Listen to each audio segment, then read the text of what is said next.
Bang, saya mau nanya, universalitas kepemimpinan Sabdo Pandito Ratu, kontekstualitas yang bagaimana siapa?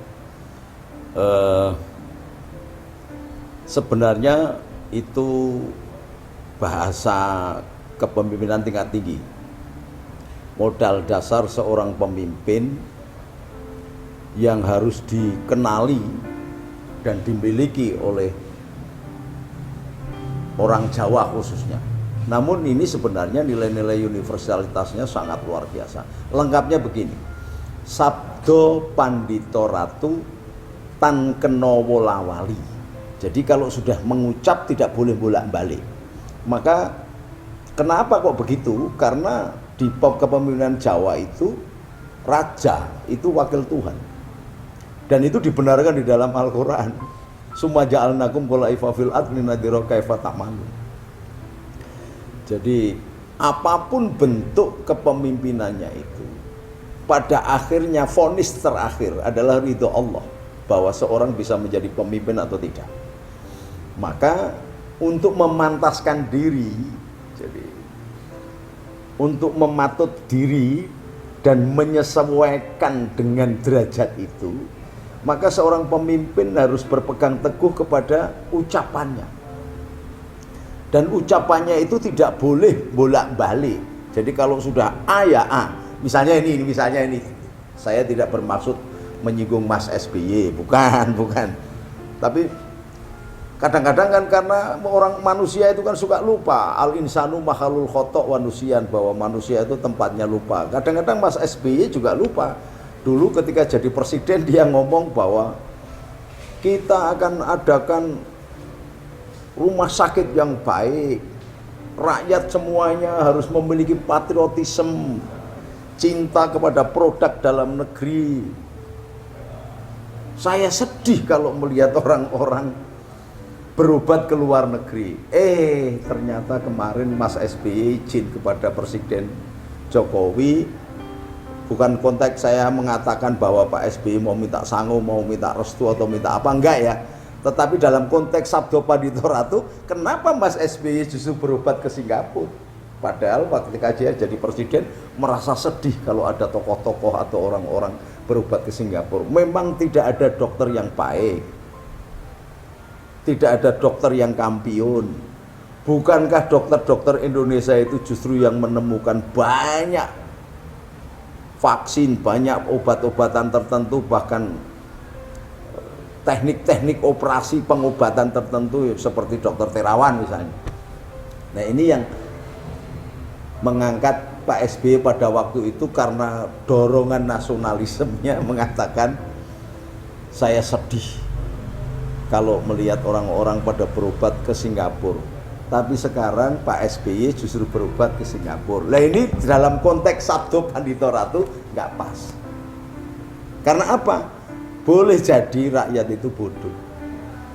Boleh jadi rakyat itu ingatannya hanya sekian minggu, sekian bulan. Tetapi untuk hal-hal tertentu yang menyangkut hati nuraninya, rakyat itu akan niteni tingkah polanya pemimpin.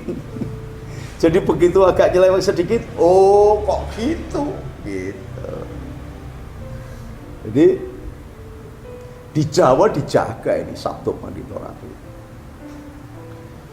Nah, saya melihat justru Mas Jokowi ini menjadi pelaksana dari aplikasi Sabdo Pandito Ratunya Gus Dur, ketika Gus Dur kemudian di sela-sela yang demikian,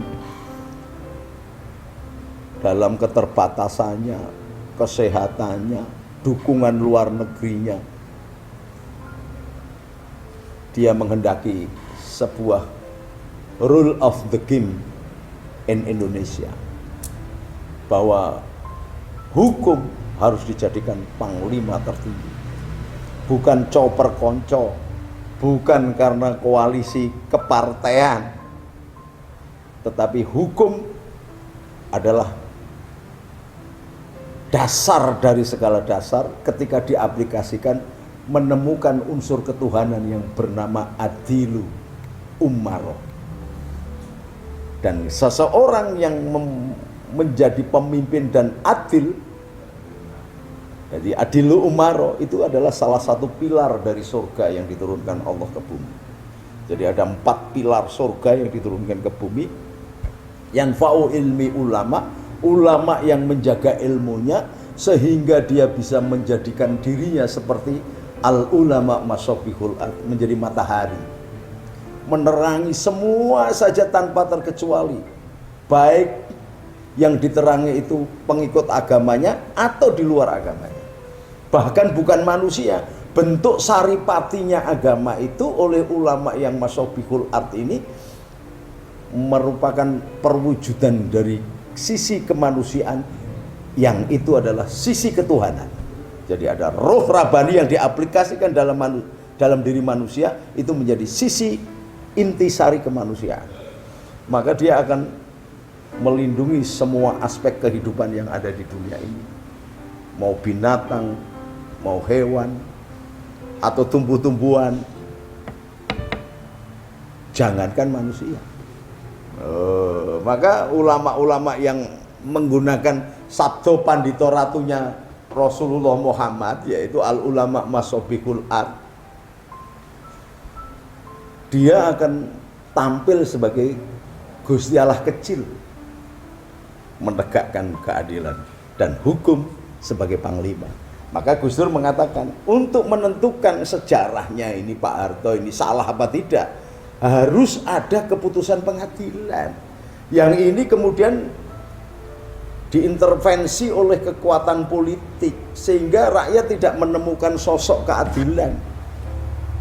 Sehingga kemudian muncullah pendapat-pendapat bahwa hukum itu hanya untuk rakyat, bukan untuk pejabat. Nah, Jokowi mau membuktikan ini, gitu loh. Ketika zaman Gus Dur, Pak Harto tidak bisa diadili, dan memang susah diadili, tetapi Jokowi bisa menunjukkan paling tidak hasil dari keputusan politik yang diwarnai oleh moral dan akhlak. Salah satu contohnya adalah dari sekian presiden, mulai dari Gus Dur, mulai dari Habibie, Pak Habibie, sampai ke Gus Dur, sampai ke Pak SBY, sampai ke Mbak Mega, sampai ke Pak SBY, tidak ada yang berani menyentuh keluarga Cendana.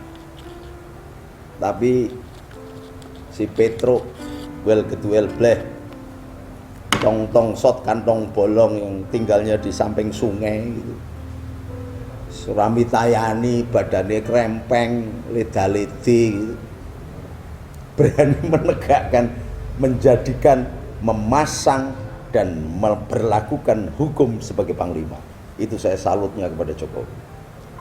Dan sekarang di akhir-akhir pemerintahan Jokowi ini kita melihat sebuah fenomena yang gegirisi. Negeri ini jadi terasa gegirisi. Bagaimana usaha seorang tukang kayu, wong desa Pak D Jokowi itu berpacu, berlari menuju kepada ranah ombak yang penuh puja-puji di luar negeri, tetapi di negerinya sendiri kabinetnya dalam tanda petik dicurigai melakukan penggergajian terhadap tubuh.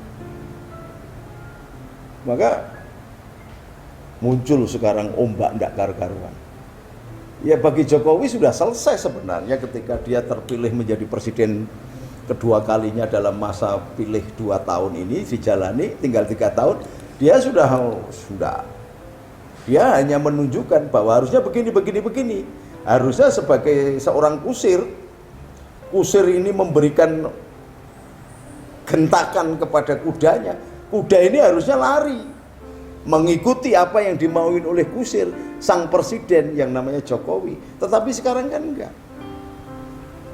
Karena kabinetnya Jokowi dipilih berdasarkan kabinet koalisi, Kenapa kok harus koalisi? Karena kalau didukung hanya PDI saja, maka di parlemen dia akan kalah suara. Untuk bisa memenangkan suara di parlemen, setelah eksekutif dikuasai, maka yudikatif harus ditampung beberapa kekuatan. Inilah yang dinamakan dengan koalisi pelangi.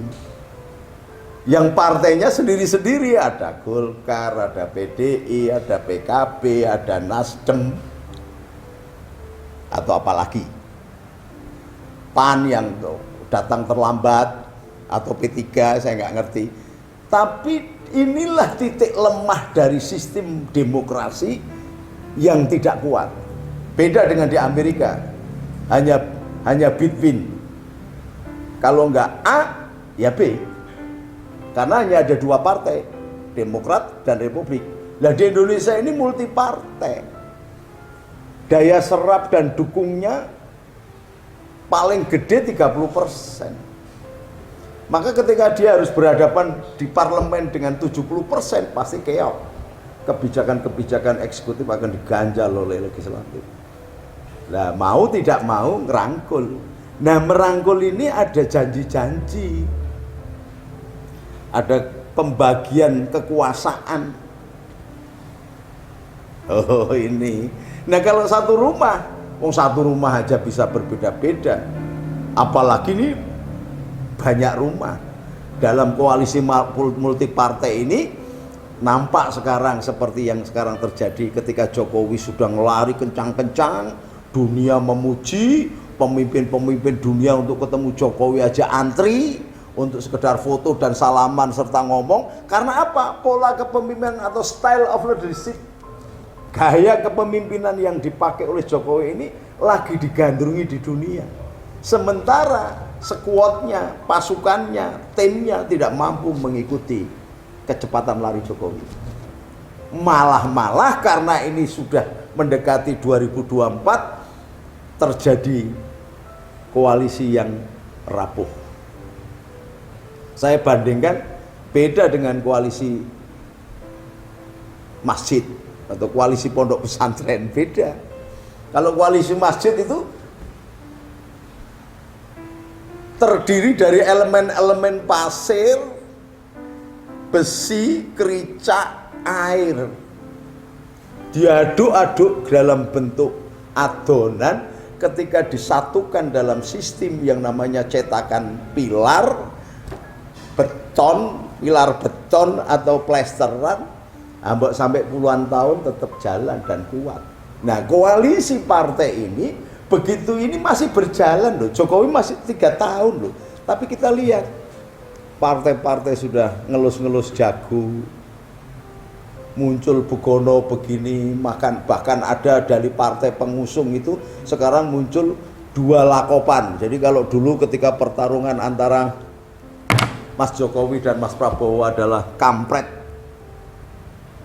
dan kecebong, sekarang yang muncul adalah celeng dan banteng loh. Itu padahal sama-sama keluar dari kandangnya